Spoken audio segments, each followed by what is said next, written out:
You're playing with fire, Alicia. If Carol finds out, you'll lose everything. Katie's voice had a nervous edge to it as she leaned forward in her chair. The kitchen was quiet except for the soft ticking of the clock, but the tension in the air was thick.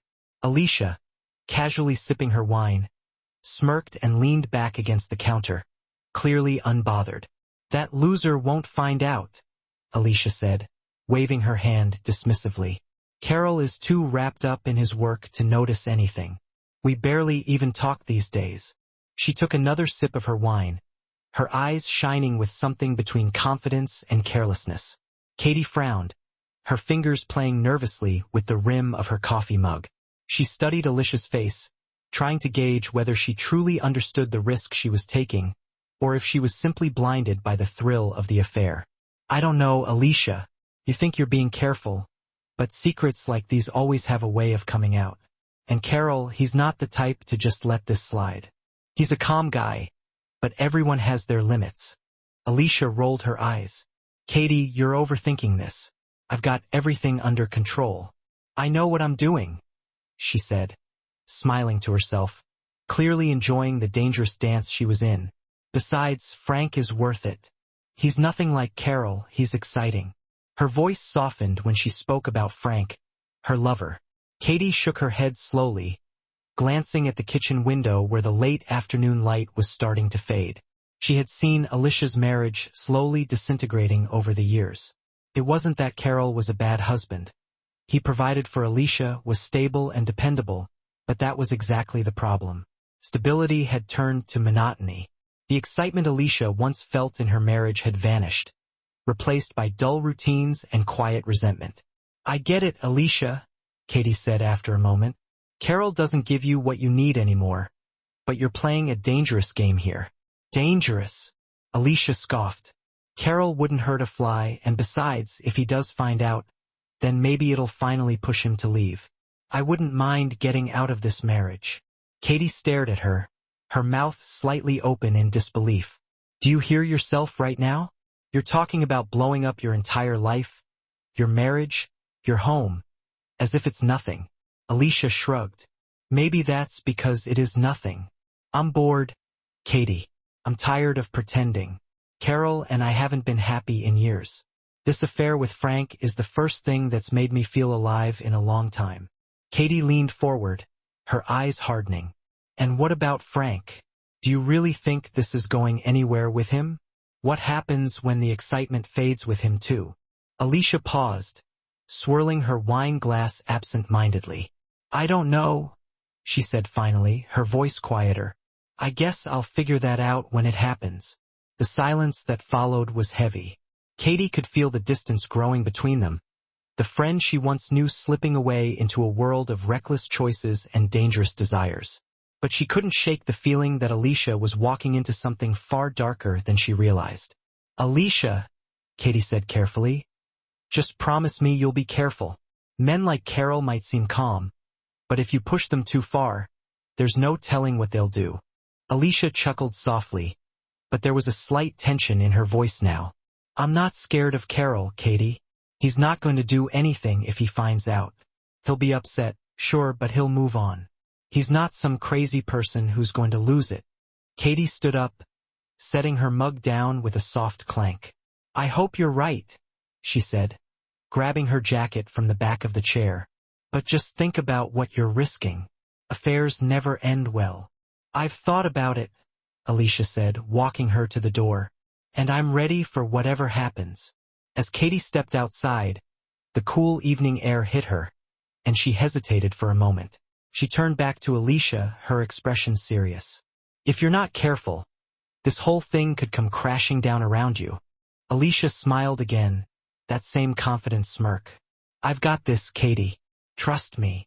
After Katie left, Alicia wandered back into the kitchen, feeling the buzz of the wine settle into her limbs. She set the glass down and reached for her phone. Her fingers instinctively opened the messaging app. Frank's name lit up on the screen, and she felt a rush of excitement just seeing his face in the little profile picture. She typed quickly, her heart racing just a little as she sent the message. Thinking about you. Can't wait to see you tomorrow. Almost immediately, The 3 dots appeared, showing he was typing back. I miss you. Can't wait either. Same time, same place, you know it? She replied back with a grin.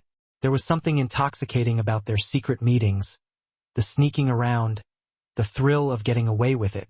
It was the kind of rush she hadn't felt in years. But as she leaned back against the counter, her smile faded slightly. Katie W. echoed in her mind. Could Carol really find out? She had been careful. She made sure there were no obvious signs. But then again, Carol wasn't a fool. If he had any idea, he was smart enough to dig deeper. Shaking her head, Alicia dismissed the thought. She wasn't going to let fear ruin this for her. Carol might be suspicious, but as long as she kept her story straight, she could continue living this double life. She poured herself another glass of wine and walked to the living room, sinking into the couch. The house was quiet, almost eerily so. Carol wouldn't be home for another few hours, caught up in another late meeting or business dinner. She wondered if he even noticed how distant they'd become, or if he was just as relieved to have the space between them. Her phone buzzed again. Another message from Frank. I've been thinking maybe we should spend a whole weekend together. Just the two of us. Get away from everything for a bit. Alicia's heart skipped a beat. A weekend away was risky. It would be harder to hide, but the thought of being alone with him, away from the confines of her failing marriage, was tempting. She bit her lip, her fingers hovering over the keyboard. But before she could respond, she heard the faint sound of the garage door opening. Carol was home. Quickly, she put her phone down, turning the screen face down on the coffee table, and grabbed the TV remote. By the time Carol walked in, she was casually flipping through channels, looking up with a smile that didn't quite reach her eyes. Hey, you're home early, she said, trying to sound casual. Yeah, the meeting ended early, Carol replied, glancing at her briefly before walking toward the kitchen. His tone was as neutral as ever, but there was something different in the air, something that made her stomach tighten as she listened to him move around the kitchen. Alicia's mind raced. Could he suspect something? Had she been too careless? Carol sat alone in his home office, the only light coming from his laptop screen. The clock on the wall ticked past midnight, but sleep was the last thing on his mind. His eyes were bloodshot from hours of staring at the screen, but he couldn't stop. Not now. He scrolled through Alicia's recent bank transactions. A hotel charge here, a restaurant receipt there, all in places he had never been on nights when Alicia had told him she was out with friends. His stomach tightened as he clicked through each detail, confirming what he already suspected but didn't want to believe. His hand hovered over the mouse, trembling slightly, as he opened her messages. He had accessed them all without her knowing. He hesitated for a moment, taking a deep breath, but he knew he had to keep going. The messages were all there, dozens of them, coded exchanges with a contact she had saved under an innocent name, Julie Jim, but there was no Julie, and the messages had nothing to do with workouts. He clicked on one of the threads. Can't wait to see you tonight. Same place. The reply was quick and playful. You know what, I miss you already. Carol clenched his jaw. He felt his chest tighten, and his knuckles turned white as he gripped the edge of his desk. Frank, he whispered to himself. The man's name tasted like poison on his tongue. The man's name had shown up in some of the texts she had carelessly deleted, but Carol had already pieced together who he was, a younger man, arrogant and charming, who worked at a nearby real estate agency. Frank was the man who had been sharing his wife's bed while Carol worked late into the night. He leaned back in his chair, staring blankly at the screen. His mind was racing. His thoughts were a jumbled mix of anger, betrayal, and disbelief. They hadn't been happy for a long time, that much he knew. But this was a different level of hurt. For months, he had been trying to figure out what had gone wrong between them. Was it his long hours at work? Had he been neglectful? He knew he hadn't been the most attentive husband lately, but this betrayal was a far cry from the usual strains of a marriage. The signs had been there. Isha's late nights out, her sudden need for girls' weekends, and the growing emotional distance between them. He had asked her about it once, gently, almost casually, whether everything was okay. She had laughed it off, kissed him on the cheek, and told him not to worry. But something in the way she smiled, something in the way she turned away too quickly, made him feel like he was missing something. Now, sitting in the dim glow of his office, he wasn't missing anything. The truth was laid out in front of him, in black and white. Alicia was cheating. He stood up from his desk and began pacing the room. His fists were clenched at his sides. His normally calm demeanor was slipping. He was known for his control, his ability to keep a cool head no matter the situation. But right now, all he wanted was to break something, to scream, to confront Alicia and demand answers. He could feel the rage simmering under his skin, a pressure building in his chest that he had never felt before. His phone buzzed on the desk, pulling him from his thoughts. It was a text from Alicia. "Hey, working late again? Just checking in. Love you." Carol stared at the message, his lip curling in disgust. The nerve of her, sending a casual "love you" after spending the night with another man. He sat down and placed the phone on the desk in front of him, just staring at it. What was he supposed to do now? Confront her? Ask for a divorce? He didn't know what would come next, but one thing was certain. He couldn't let this slide. His mind wandered back to the beginning of their marriage.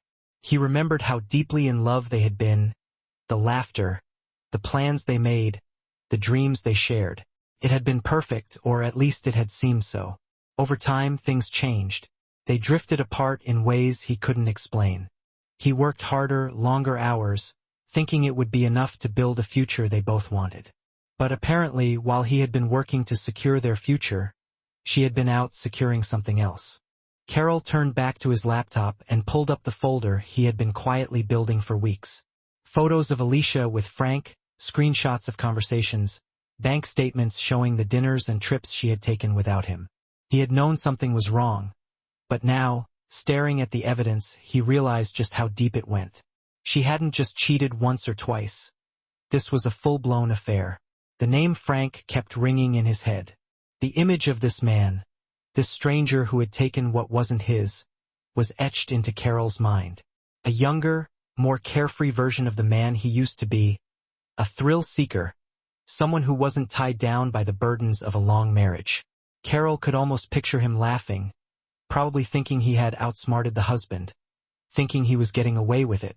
"You think you've won, don't you?" Carol muttered under his breath. He could feel his heart pounding harder, the anger boiling up again. His whole body was tense, his mind racing with thoughts of what he should do. He wasn't just angry at Frank.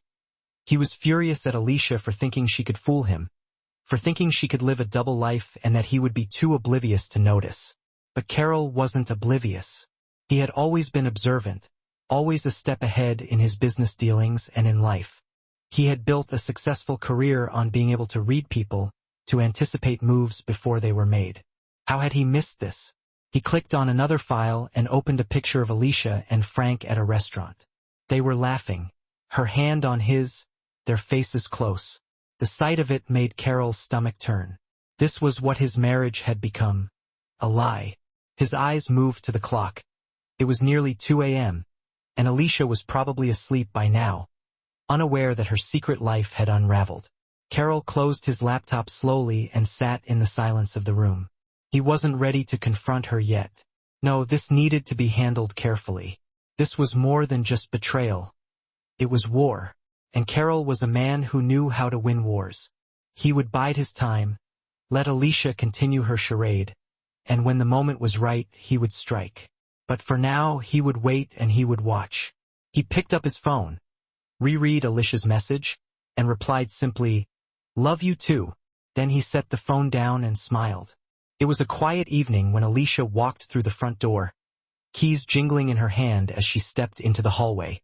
The house was dark except for the soft glow coming from the living room. She slipped off her shoes, expecting the usual empty silence, but something felt off tonight. The air was thick and the atmosphere heavy. As she rounded the corner, she saw Carol sitting in the armchair, a half-empty glass of whiskey in his hand. He wasn't watching TV or reading, just staring into the liquid as if it held the answers to something troubling. His expression was unreadable, but the coldness in his eyes immediately put her on edge. "How was your day?" Carol asked, his voice calm but carrying an unsettling edge. Alicia froze for a moment before composing herself. She straightened her posture and stepped into the room, forcing a casual smile. "Fine," she said, keeping her voice light. "Just a regular day." Carol didn't answer right away. He took a slow sip of his drink, his eyes never leaving hers, then finally set the glass down on the coffee table with a soft clink. "Interesting," he said, leaning back into the chair. "I've been thinking a lot lately about us, about the choices we make in life." Alicia's heart skipped a beat. There was something in his tone, something dangerous lurking beneath the surface. She felt her pulse quicken, but she wasn't going to let him see her squirm. "What are you getting at, Carol?" she asked, her voice sharper than she intended. Carol leaned forward slightly, his elbows resting on his knees as he stared at her with a cool intensity. "Do you think you're smart, Alicia?" he asked. "Do you think you can keep up this charade without consequences?" Alicia felt a rush of panic rise in her chest, but she buried it deep, maintaining her composure. "I don't know what you're talking about," she said, crossing her arms defensively. She knew exactly what he was talking about, but she wasn't going to admit anything. Not yet. Carol watched her for a moment, his eyes narrowing. Then, without warning, he stood up slowly, the movement deliberate and controlled. He walked toward her, his footsteps heavy on the hardwood floor, until he was standing just a few feet away. He set his empty glass on the mantel and let the silence hang between them for a moment longer before speaking. "I know everything, Alicia, about Frank, about the lies." His voice was low, almost a whisper, but the weight of his words hit her like a punch to the gut. Alicia's throat tightened, and for the first time, her mask of calm cracked slightly. "Carol," she started, but her voice faltered. He cut her off, his tone cold. "You warned me not to mess with him, didn't you?" He stepped closer, his presence overwhelming. "But guess what I did?" Alicia's face drained of color. She felt her knees go weak, but she forced herself to stand her ground. "Carol, don't," she tried again, her voice pleading, but he wasn't listening. Carol took another step toward her. His eyes locked on hers, and the tension between them became unbearable. "You thought I wouldn't find out. You really thought you could play me for a fool." His voice was louder now, the anger barely contained. "You underestimated me, Alicia, and now I'm going to show you what that costs." Alicia's mind raced. She had always thought Carol was too passive, too focused on his work to notice what was going on right under his nose. She never imagined he would dig into her life the way he had now. Staring into his cold, furious eyes, she realized how wrong she had been. "What did you do?" Alicia asked, her voice shaking. She didn't know if she was more terrified of what he had discovered or what he was about to say next. Carol didn't answer immediately. He turned his back to her and walked over to the window, looking out at the quiet street. When he finally spoke, his voice was disturbingly calm. "I want to see him," he said almost casually. "Frank, your little plaything." Alicia's breath caught in her throat. "You?" "Oh yes," Carol continued, turning to face her again, his expression unreadable. "I had a little chat with him, and let's just say he won't be coming around anymore." Alicia's heart pounded in her chest. She took a step forward, her voice rising with panic. "What did you do to him, Carol?" Carol smiled, but it was a cold, twisted smile that sent chills down her spine. "What I had to," he said. "He's not your problem anymore, Alicia. He's mine." "You didn't," Alicia whispered, horrified at the thought. Her mind raced with possibilities. Had Carol hurt him, maybe even worse? Carol turned away again, the smile fading from his face as he picked up his glass and poured another drink. He swirled the amber liquid slowly, staring into it as if deep in thought. "It doesn't matter now," he said. "What matters is that you understand one thing." Alicia stood frozen, waiting for him to continue, her heart in her throat.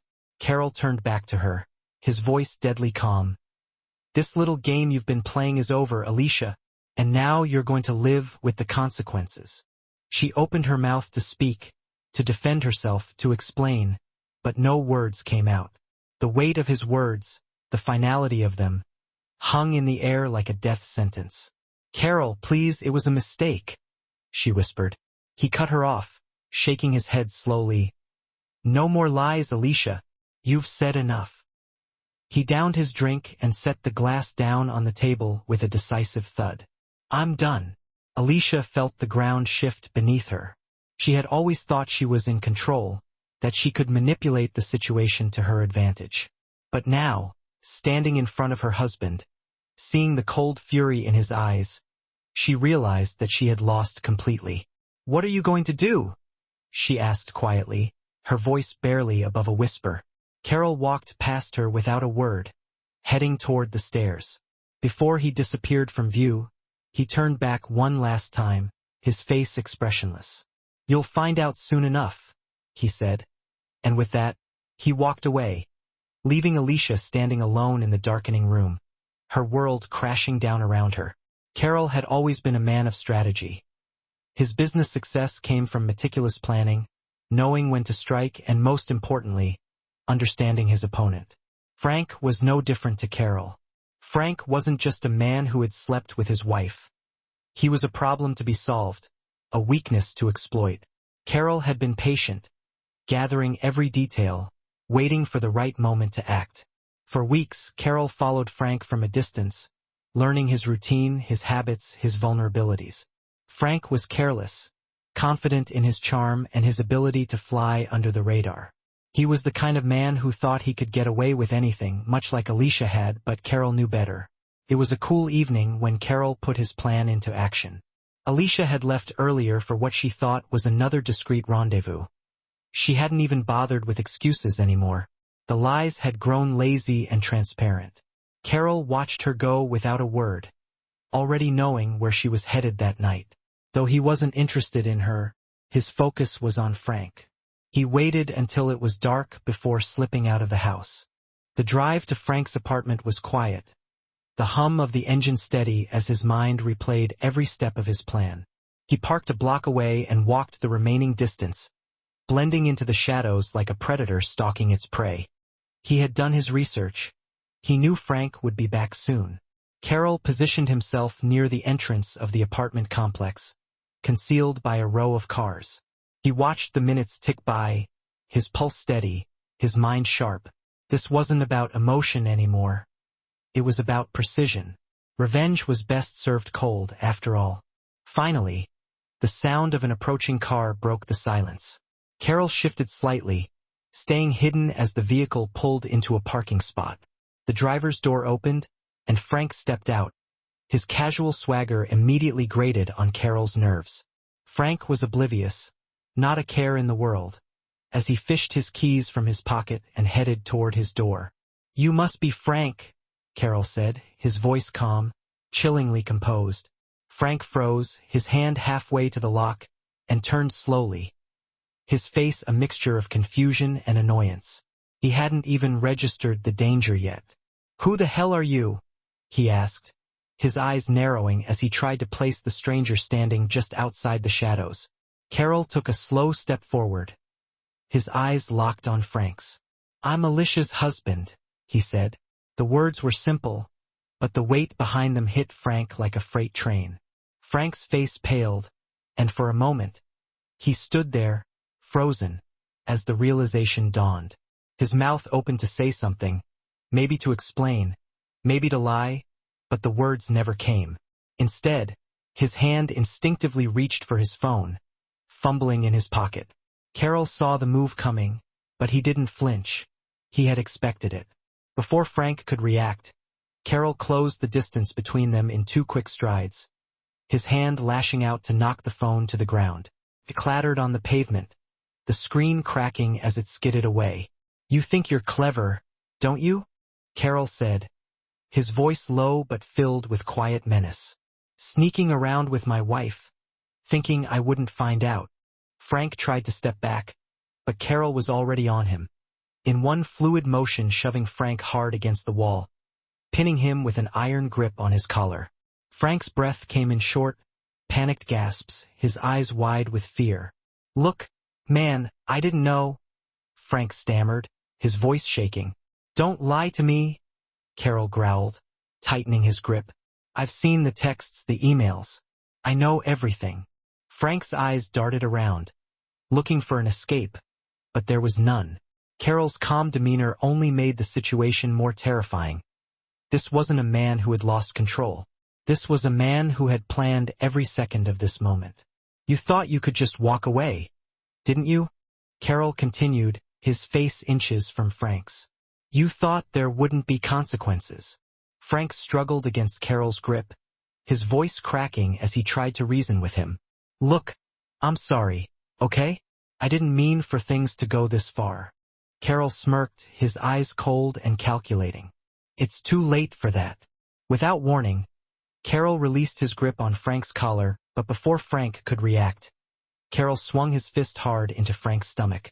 The blow knocked the wind out of him, and Frank doubled over, gasping for air. Carol didn't stop. He grabbed Frank by the back of his neck and slammed him against the wall again, this time harder. Frank groaned in pain, his hands coming up to try to push Carol away, but it was useless. Carol was in complete control, his movements swift and brutal. Another punch landed, this time to Frank's face, sending him sprawling to the ground. You took everything from me?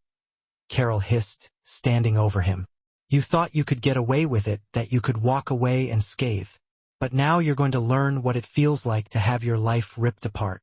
Frank was on his hands and knees, blood dripping from his nose, coughing and wheezing, as he tried to crawl away. But Carol grabbed him by the shirt and hauled him up, throwing him into the wall again. Please, Frank gasped, his voice barely a whisper. You didn't think, Carol finished for him, his voice cold and steady. You didn't think I'd find out. You didn't think I'd come for you. But here we are. Frank slumped against the wall, his body limp and broken, his face a mess of blood and bruises. He no longer had the strength to fight back. His eyes dazed as he looked up at Carol in terror. Carol crouched down beside him, his face calm, his voice barely above a whisper. You're going to leave town tonight. If I ever see you again. He let the threat hang in the air, knowing Frank understood exactly what he meant. Frank nodded weakly, his breath ragged, his body shaking. Carol stood up, dusting off his hands as if the whole ordeal had been nothing more than a mild inconvenience. He glanced down at Frank one last time, his expression unreadable. Consider this a warning, Carol said quietly. Next time, I won't be so generous. Without another word, he turned and walked away, leaving Frank lying in the dark, broken and defeated. It was past midnight when Alicia's phone buzzed on the nightstand. She stirred, half asleep, and reached out for it lazily, expecting Frank's usual message to tell her he made it home. She didn't bother checking the caller ID. Hello, she mumbled, her voice thick with sleep. There was a pause. Then a calm but serious voice responded on the other end. Mrs. Williams. Alicia's eyes shot open at the tone. She sat up, her mind racing. Yes, this is Alicia, she said, now wide awake. This is the Mount Si Hospital, the voice continued. We need you to come down to the emergency room immediately. There's been an incident. Alicia's heart leapt into her throat. Is it Carol? She blurted out. The flicker of hope she had been harboring for months sparked momentarily. Maybe he'd been in an accident. Maybe the situation with Frank had pushed him to do something reckless, something that would finally free her from this marriage. There was a brief pause on the other end before the voice replied, No, it's Frank. He's been badly hurt. You need to come right away. The words hit her like a punch to the gut.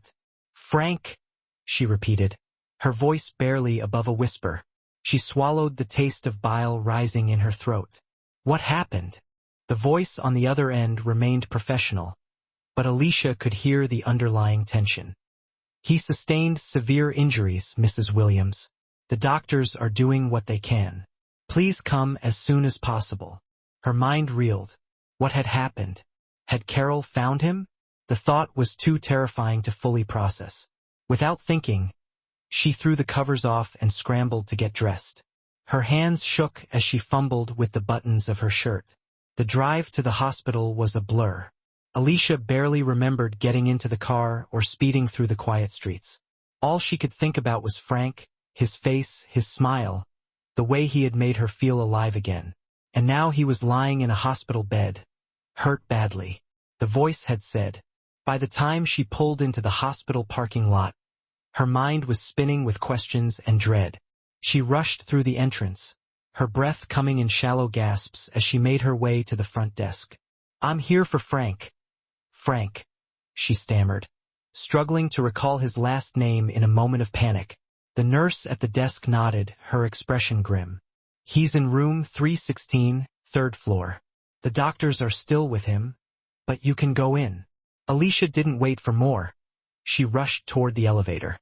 The sterile smell of the hospital filled her lungs as her heart pounded in her chest. When she reached Frank's room, she hesitated for a second outside the door, her hand hovering over the handle. She took a deep breath and pushed it open. The sight that greeted her on the other side was worse than anything she could have imagined. Frank lay on the hospital bed, his face barely recognizable beneath the bandages and bruises. 2 tubes and machines surrounded him, beeping and hissing softly, keeping him alive. His eyes were swollen shut, and blood stained the gauze wrapped around his head. His once strong, confident body was now broken, lying motionless under the thin hospital sheets. Alicia's stomach churned, and she felt a wave of nausea wash over her. She stumbled toward the chair by his bed, her knees weak. She stared at him, her mind struggling to accept the reality of what she was seeing. "Oh my God!" she whispered, her voice trembling. "What did they do to you?" Frank didn't respond. He was too far gone, lost in whatever pain or drugs were keeping him sedated. Alicia's eyes filled with tears as she reached out and gently touched his hand. It was cold, limp in her grasp. The door creaked open, and a doctor entered, glancing at her briefly before checking Frank's chart. He had the tired look of someone who had seen too many tragedies unfold in this very room. "Mrs. Williams?" he asked softly. Alicia nodded, not trusting herself to speak. The doctor sighed, closing the chart and looking at her with a mixture of pity and professionalism. "He's stable for now, but his injuries are severe. Broken ribs, a fractured skull, internal bleeding. We're doing everything we can, but it's going to be a long road to recovery if he pulls through." Alicia felt like the room was spinning. She had expected Carol to be angry, to confront Frank, maybe even fight him, but this was beyond anything she had imagined. Who did this?" she asked, though she already knew the answer. The doctor gave her a sympathetic look. "The police are investigating, but it looks like he was attacked brutally. We'll know more when he wakes up, if he can tell us anything." Alicia nodded numbly, her mind barely registering the words.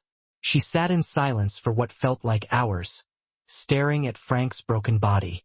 Her thoughts were consumed by guilt and fear. Finally, she stood, her legs weak, and made her way out of the hospital. The night air was cold against her skin as she got into her car, but she barely noticed. Her mind was racing, trying to piece together what had happened. Carol had found him. She had to have. But how? And what had he done when she arrived home? The house was eerily silent. She dropped her keys on the counter and made her way to the kitchen. Her thoughts were a blur. That's when she saw it, a single piece of paper lying on the kitchen table. Her breath caught in her throat as she walked over to it, her hands shaking as she picked it up. The note was short, scrawled in Carol's familiar handwriting. "Look what I'm going to do to you." Alicia's legs gave out, and she collapsed into the chair, the note trembling in her hands. Carol was gone. His side of the closet hung empty. The once neat row of shoes was missing. The dresser drawers that had held his clothes were bare, and even the scent of his cologne had faded from the air. The joint bank accounts were cleaned out. Every valuable piece of jewelry Alicia owned was gone, and any sign of Carol had vanished, as though he had never existed. Only the note remained, its venomous words replaying in Alicia's mind every time she closed her eyes. She sat at the kitchen table, staring blankly at the now useless checkbook in her hands. She had made calls to the bank, tried to trace the withdrawals, but Carol had covered his tracks too well. He wasn't coming back. There was no money left, no savings, and no way to fix the mess her life had become. The house, once a cozy home filled with laughter, felt cold and empty, echoing her own isolation. Days blurred into one another as Alicia tried to make sense of the wreckage. She barely left the house, ignoring calls from friends and family. Katie had stopped by a few times, worried, but Alicia couldn't bear to face her. It was as if everything she had built, everything she had been, had crumbled in her hands. On the rare occasions when Alicia did leave, it was to visit Frank in the hospital, but even that had become an unbearable task.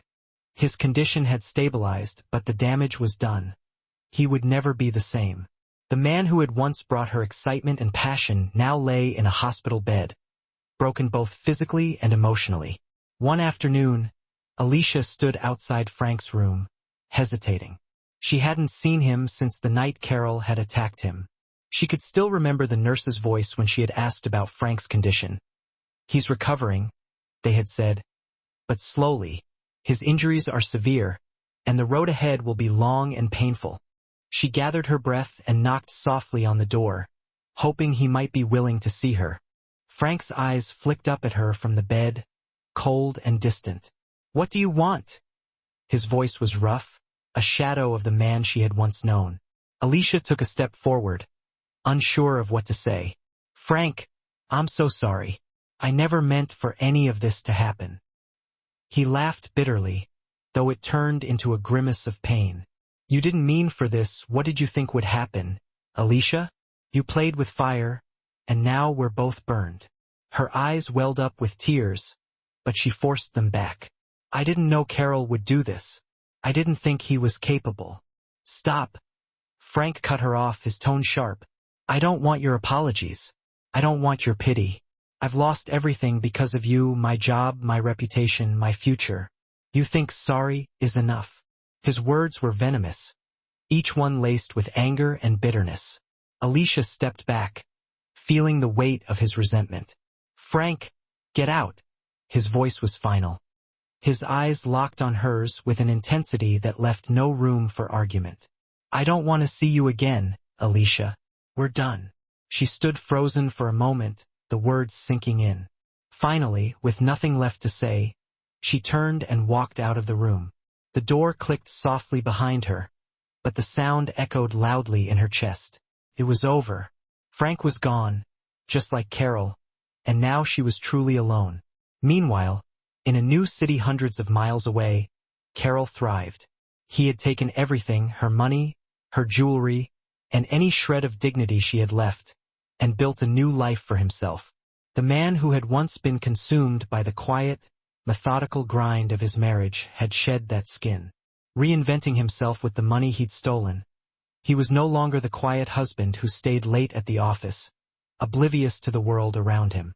Now he was free. Carol had moved into a modest but comfortable apartment. Nothing flashy, nothing that would draw attention, just enough to start fresh. He had no need for extravagant displays of wealth. All he wanted was the peace that came from knowing he had one. He kept to himself, blending into his new surroundings, never making a scene. He found work easily, nothing glamorous, but it paid the bills and, most importantly, it kept him off the radar. Every so often, when he felt the need to twist the knife just a little more, Carol would send Alicia a reminder of what he had done. A postcard from some random city. A cryptic message sent from a disposable phone. The first one had arrived only a few weeks after he disappeared. A simple postcard, no return address, just 3 words written on the back in his familiar handwriting. "Miss me?" Yet, Alicia had nearly thrown it across the room in anger when she first saw it. But she knew there was nothing she could do. Carol was out there somewhere, living his life, and she was stuck here, trapped in the ruins of her choices. The postcards continued to arrive sporadically, each one more mocking than the last. Sometimes they were blank, with nothing but a smudge of ink on the corner. Other times, they carried cryptic messages, "How's Frank?" or "Thinking of you." Each one was designed to unsettle her, to remind her that he was out there watching, and there was nothing she could do about it. Weeks turned into months. Alicia's life became a monotonous cycle of regret and isolation. She had tried to go back to work, but the whispers followed her everywhere. People knew. They knew about the affair, they knew about Frank, and they knew about Carol's sudden disappearance.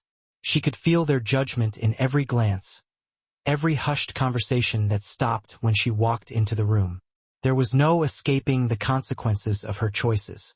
Her friends had distanced themselves, her family barely spoke to her, and Frank had made it clear that he never wanted to see her again. She was alone, haunted by the ghost of a marriage that had been over long before Carol had vanished.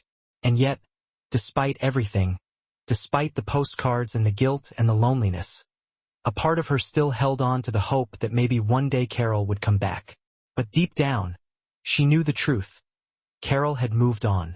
It was a dreary afternoon when Alicia heard the knock at the door. She wasn't expecting anyone. Most of her friends had drifted away, and she had cut herself off from the rest. When she opened the door, she found a man standing there in a suit, holding a thick envelope. "Alicia Williams?" he asked, looking at her with a businesslike detachment. She nodded cautiously. "Yes, that's me." Without another word, the man handed her the envelope and walked away. Confused, Alicia stepped back inside and tore it open. Her hands trembled as she read the heading, "Petition for Divorce." Her heart sank. She knew it was coming. Carol had left her months ago, stripped her of everything, and disappeared. But seeing it in writing, the finality of it hit her in a way she wasn't prepared for. She slumped into the nearest chair, staring blankly at the papers. There was no money left to fight it, no lawyer she could afford to help her contest anything. And even if there was, what could she contest? She had nothing. The house was in foreclosure, her savings drained. She was drowning in debt. She had ignored Bill in the hope that maybe somehow things would get better. But they hadn't. And now Carol was severing the last tie that connected them. Days passed in a fog. As Alicia shuffled through what remained of her life, she tried to focus on the mundane tasks. Making coffee, cleaning up, flipping through job listings. But none of it mattered. She was a shell, empty inside, moving through her days without purpose. The affair that had once felt so exhilarating now seemed like a cruel joke. Frank was gone, Carol was gone, and her life had fallen apart. One evening, as she sat at the kitchen table, staring at the divorce papers for what felt like the 100th time, her phone burst into life. It was an unknown number, but something made her answer. "Hello," she said, her voice flat. "Alicia." The voice on the other end was unmistakable. "Carol." Her grip tightened on the phone. "Carol," she said, her heart racing. "What do you want?" There was a long pause before he answered. "Just wanted to make sure you got the papers." Alicia swallowed hard. Her throat was dry. "I got them," she said, her voice barely above a whisper. "Is this really what you want?" Carol chuckled softly. "It's done, Alicia. You're lucky I'm even giving you this courtesy after everything you did. You're lucky I don't leave you with less." His words stung, but Alicia knew better than to argue. She had no power here. Carol had already taken everything from her. Her money, her home, her dignity. All that was left was a hollow sense of guilt and regret. "Why?" she asked after a moment, her voice shaky. "Why do this? You've already destroyed everything. Why drag it out?" There was another pause. Then Carol spoke, his voice low and deliberate. "Because I want you to remember. I want you to wake up every morning and know that this is your fault. You made your choice, and now you're paying for it." Alicia felt tears welling up in her eyes, but she blinked them back. "You didn't have to ruin my life." Carol laughed again. But this time it was darker, colder. "You ruined yourself the moment you thought you could betray me. The divorce is just a final touch. Now you're free. Isn't that what you wanted?" She sat there in silence, unable to respond. He was right, in a way. She had wanted out. She had wanted excitement, passion, something to fill the void that had grown between them over the years. But now all that was left was the crushing realization that she had traded everything for nothing. "Goodbye, Alicia," Carol said finally, his voice devoid of any emotion. Enjoy your freedom. And then he hung up. Months passed, and the divorce was finalized without a fight. Alicia signed the papers, watching as the last remnants of her marriage slipped away. She was officially free, but it didn't feel like it. The weight of Carol's revenge hung over her like a dark cloud, suffocating her every day. Frank never contacted her. The hospital had discharged him long ago, but he had disappeared from her life completely. Word had gotten out about the affair, and any hope of reconciliation was dead. Frank's life had been shattered as much as hers, and he had no intention of picking up the pieces with her. Carol, on the other hand, had moved on. He had built a new life for himself far away from the chaos he had left behind. He no longer thought about Alicia, except in those moments when he sent her a postcard or a message, just to remind her that he hadn't forgotten. The ultimate revenge wasn't just the financial ruin, the destruction of her reputation, or the divorce. It was the knowledge that she would never escape what she had done, that she would live in the shadow of her choices forever. Every time she looked in the mirror, she would see the woman who had lost everything for a fleeting affair, a woman whose life was now defined by regret and loss. Carol was free. He had his revenge, and Alicia, she would never be free of him.